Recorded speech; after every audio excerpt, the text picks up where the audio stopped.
All right, the final block we're going to do in this series that we use here at Freeman quite a bit is the tap block.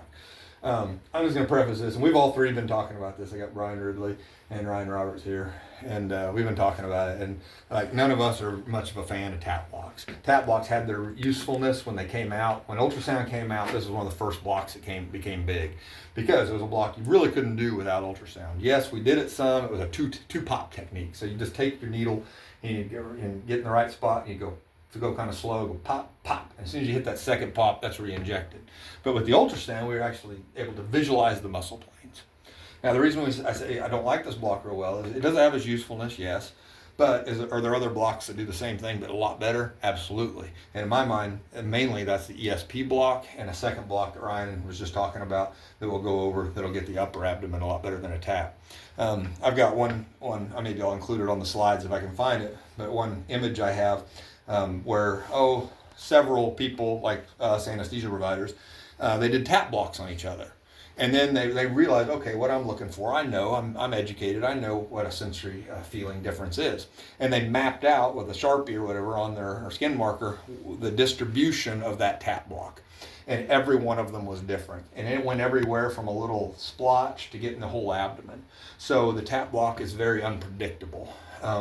There's only a couple ways really you can increase your success with the tap block. One, get the medicine in the right plane to start with instead of having it have to cross over and diffuse into that plane. And two, use a ton of volume and get by with it that way. And those are two things I use when I do tap block. The other thing is a lot of patients are extremely obese, makes the tap block more difficult.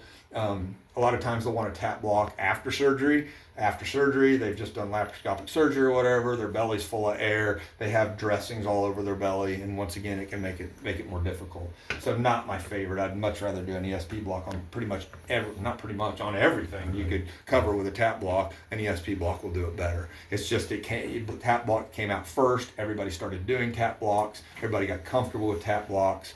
You don't have a lung anywhere near where you're working with the tap block.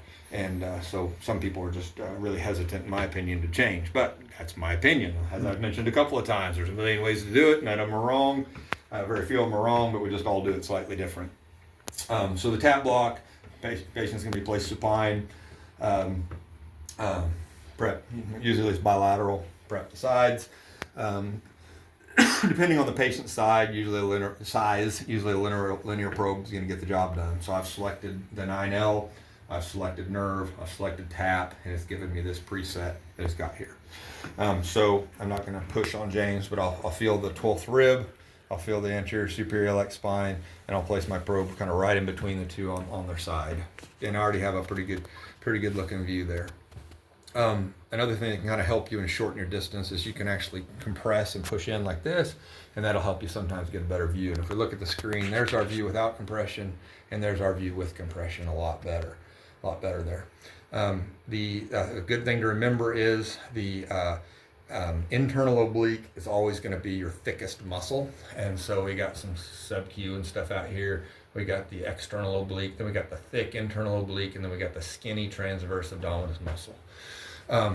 You want to place your needle between the internal oblique and the transverse abdominis muscle. Now it's kind of a misnomer or a wrong to say that the fascial plane between those muscles is where we want to put our anesthetic. Where we want to put our anesthetic, honestly, is between the transverse abdominis muscle and its actual fascial covering, not between the fascia of the two muscles.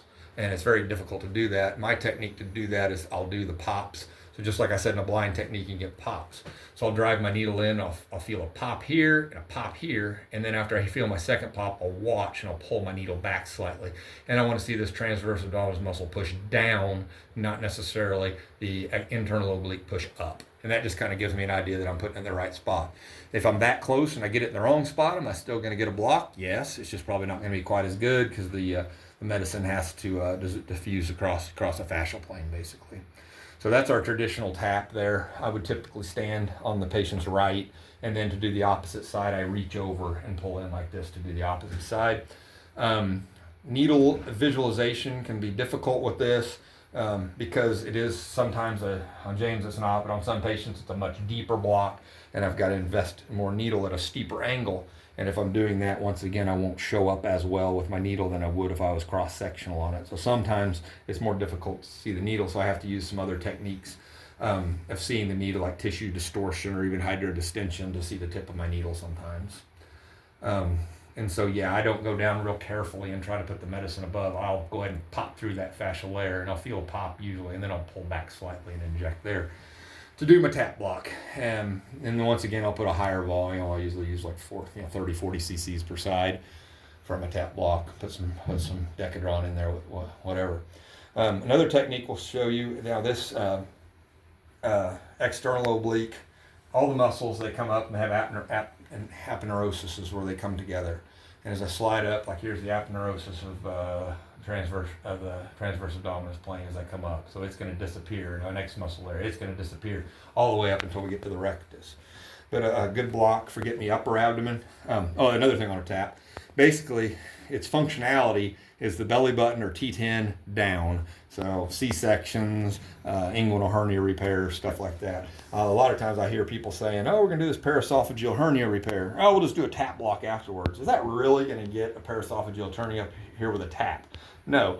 But what we can do is we can do a, help me out here. An external oblique. There you go. Intercostal. So basically come right below the nipple and set your probe on, and boom, there's a rib. I'm just going to drop my needle, kind of come in from the side here, come down and hit the rib, and just rotate it off just slightly. Don't want to get down too low. Here's pleura down here, so I don't want to get too low. And now also below the nerve, right below the rib, you're going to get your nerves, your vasculature. So you might get some vascular issues. Not a big deal. You just want to make sure you don't aspirate it and inject where the nerves live here. The external oblique fascial plane, you can kind of see it right here as we come down, and in here, boom, we got the oblique muscle starting. So you can see the fascia comes right up to the rib. So if I inject here, I'm going to get the fascial plane of that external oblique, and it does really good to get upper abdomen. So if they tell you, hey, go do a tap block, you got to think to yourself, well, what was the surgery? If they just did an inguinal hernia, low anterior colon resection, whatever, I can do a traditional tap. But if they just did a paraesophageal hernia or a weight loss surgery and a gallbladder, and you got your portholes up here, maybe I want to come up here and come off that rib and do this revised tap up here higher. Oh, sorry. Ryan was going to show us right something. here. Typically right here is where you put your needle. And 6th, 7th, or 8th rib. The enemy of good is better. If you have a good view, you don't think you're going to get a better change view it to a somewhere different else. rib. Right. This is a volume block. Put your needle on a good looking structure and watch the injection hydrodissect. And that's about it for our tap blocks.